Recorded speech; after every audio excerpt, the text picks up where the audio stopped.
Hey you all, Akesa Living here, and hello everyone. I've got kind of a treat for you all today. I'm giving you an excerpt from my book. Every Twin Flame Journey is 3 stories. It's almost done. If I would stop adding to it, it would be done, but I decided to add some stuff to it, and so yeah. But anyway, I'm very excited about it. So I'm going to do an activation that's in the book for you. First of all, what is an activation? Well, the book has several meditations in it and visualizations, and I love doing those. But an activation is a meditation or a visualization that has teaching all through it. And the reason it does that is because whenever you hear the teaching that is a part of the meditation or the visualization, your intuition, your higher self gets activated. It knows that's truth. And you yourself accept it or reject it based upon your intuition. And so there's teaching within the meditation or visualization itself to activate within you whether or not you act upon what you're being given. And I'm really big on doing that. I know a lot of people prefer just meditations where they just, or visualizations where they just relax into them. And they don't like to have to think about and learn during the process. They prefer the more relaxed. And so I do a lot of those because people like those. But I actually prefer activations. I prefer doing those even because I like for people to let their intuitive minds, their higher selves, guide them, and for them to actually intuit for themselves what to accept or not to accept, rather than me guide them through and them just accept. Of course, the higher self is always guiding, even when you just do a guided meditation or visualization. So you have that layer of protection there, if you will. And of course, guides are always called in for protection whenever we're doing a meditation. But I prefer activations for that reason. I like for people to be guided there themselves. So this is actually an activation. And it is on the divine feminine and divine masculine energies being balanced. And since there's so much teaching in the piece, I'm not going to do a lot of teaching up front, but I did want to teach on that. So we're just going to get right into the piece. So if you would like to light a candle, please go ahead and do so now. And close your eyes and call in the assistance and protection that is your custom. Your higher self, source, the universe, angels, archangels, ascended masters, dragons, unicorns, Pegasus energy, cosmic energies, or any multidimensional beings of the light that intend our best and highest good.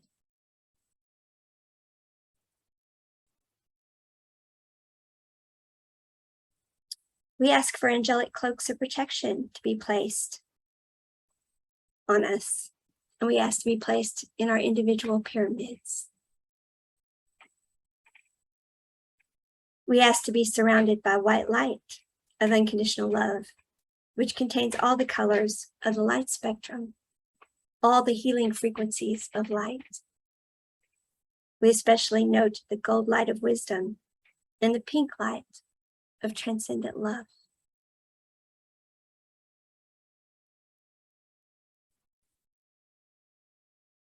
Now we breathe this white light in to our heart space, allowing it to surround us, filling every cell of our beingness as we acknowledge every cell.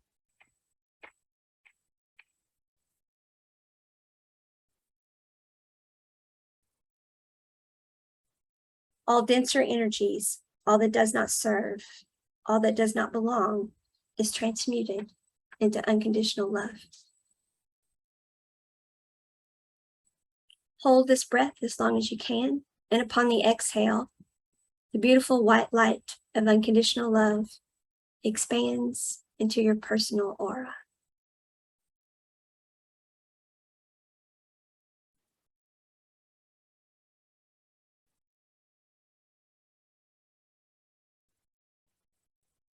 Breathe in again. And hold again, transmuting all that does not serve again. And exhale. Feel your aura around you expanding even more.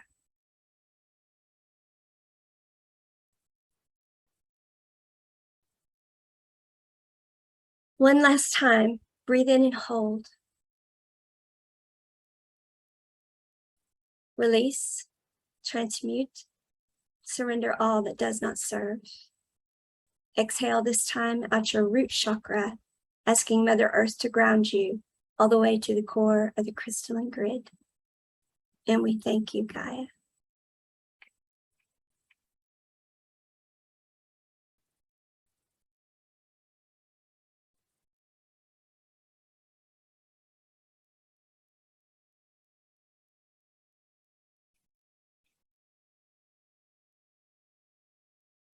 And now we pull clean, pure energy up from Mother Earth through each of our chakras. Linger at each one as long as needed to cleanse and calibrate fully and perfectly to our unique vibrational frequency. Use as many breaths as you need. Take your time. Keep inhaling, breathing upward.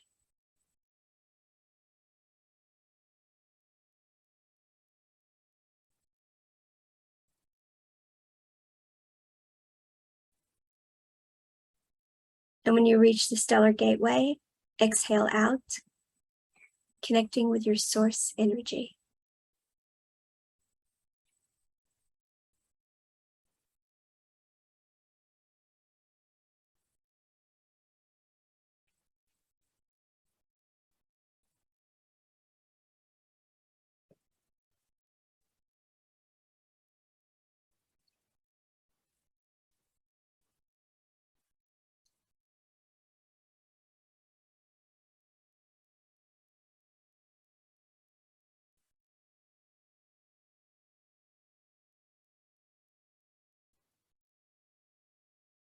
Now pull this energy down to the heart space and open your arms wide and share this energy of unconditional love freely with all those we know and we don't know for the best and highest good of all.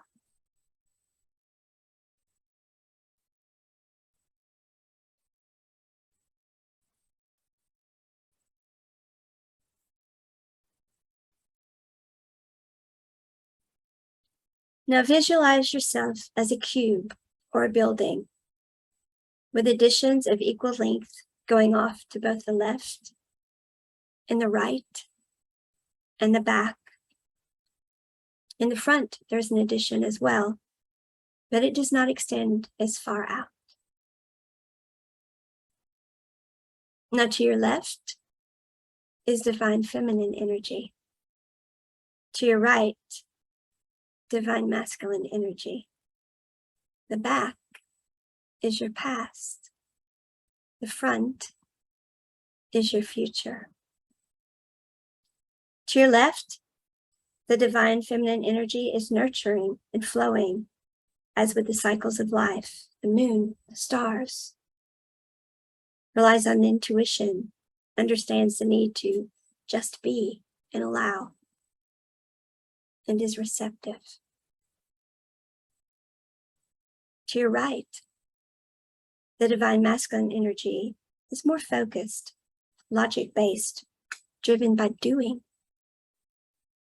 Achievement, less emotional or non-emotional direct approaches, a more aggressive attitude, and doing are among its main traits. But these labels are man-made, these divisions, human constructs. These biases related to gender roles associated with them exist only within the programs of minds handed down through society, lineage, and ancestral patterns.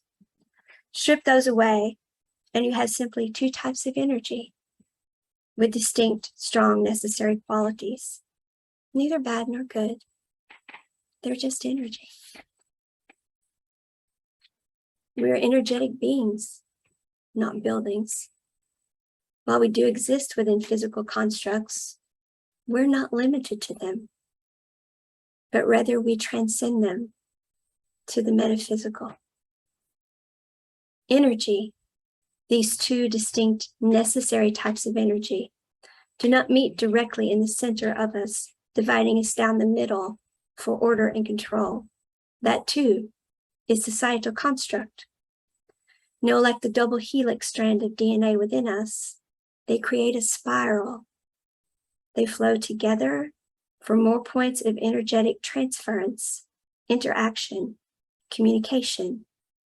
The two each remain whole and complete, but intertwine in and out as needed to be one. Not one, not two, but three energies exist: the divine feminine, the divine masculine, and the mutually respective combined version of the two. See this now within yourself. Not one, not two, but three energies. Mutually respective, a combined version. If you identify as having more of the divine masculine traits, but have refrained from being tender, crying, or being emotional because of societal programming, release that. Be free. If you identify as having more of the divine feminine traits, but do not dare be strong, use your voice, walk away when not treated as an equal out of fear of how you will be treated or viewed by others, release that and be free. We raised little boys not to cry and taught them to go save the damsels in distress, but didn't tell them the rest of the story. We raised little girls to wait for the little boy dressed as a knight to come riding in and carry her away for happy ever after, then ended the book. No more fairy tales or programming, no more roles or men women want your support, and they want to support you back. Men want you to tell them what you need and not to judge them when they're vulnerable. And this is just the start. What else does your heart say these two energies need? Now that you've dropped the fake line down the center between the two energies, drop the labels, and are just dealing with how you want to feel, who you want to be, and what you want to experience. What combination of these energies fits you most of the time? What basic fluctuation of it works for you?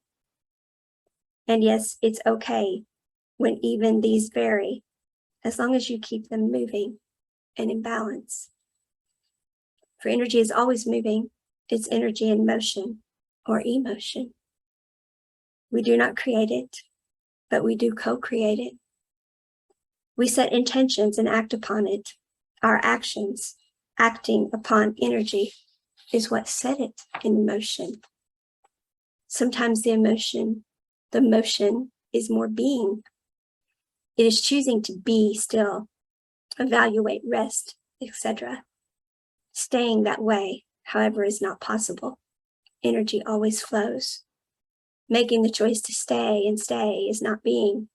It is stuck, which leads to dis-ease or discomfort of the energetic body, which leads to disease and pain in the physical body. But the opposite of this is doing, and doing too quickly, too much, etc. We create chaotic energy for ourselves this way. A balance of the two is necessary.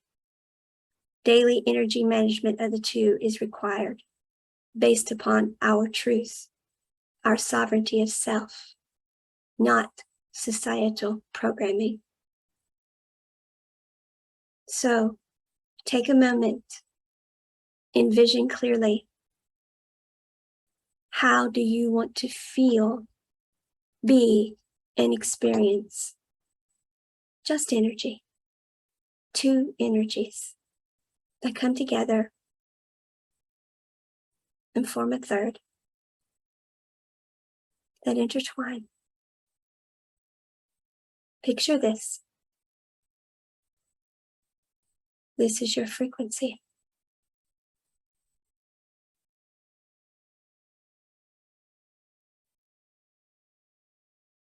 Now that you have this, your frequency, we call ourselves back to ourselves across all time, space, universes, lifetimes, dimensions, and incarnations, past, present, and future. Now look at the back of the building. This is your past. There's all the energy you have ever used, all you have ever been. Your thinking mind wants to, needs to retain this information to be your guardian and protect you, provide you with information, feedback in the future. But you have past information back there, programming, that is wrong. We've already released some of it. You have past traumas, dramas, shaming, blaming, woulda, coulda, shouldas. These are the fragments of your energy that you've left behind. These are all the times your mind goes back and replays. It replays these events over and over and over, using your energy now, keeping you stuck in dense, lower frequencies. We call this energy back to you now. Raise it up to the frequency you are now in and release all ties, cords, or energetic connections to the past with forgiveness of everything and everyone involved. No amount of energy put into it now can change it. So pull your energy remnants from it now. Surround it with unconditional love and move on, whole and complete.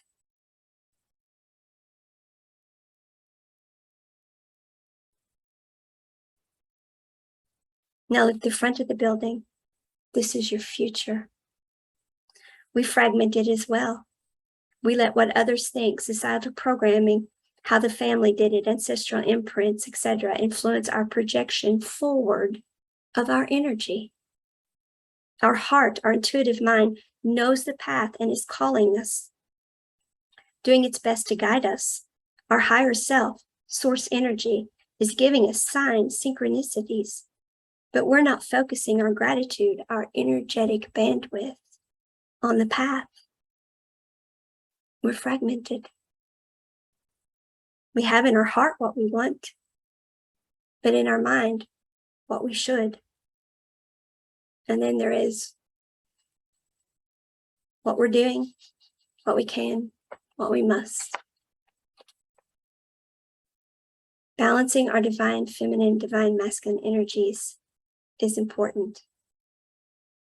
But getting this part in place is where we actually create change. Projecting the energy forward. We have our frequency, our vision of us with these two energies balanced. We've called our energy back to ourselves, past, present, and future. Now we decide, each of us for ourselves, each day, each moment, to treat ourselves in that frequency and to put it out to the world, consistently going forward, not being pulled back to the left or to the right, not down nor up, but forward in our truth, in our frequency. We allow it to reverberate out to the world, and it will attract in like frequencies. And then they will do the same. And then they will do the same.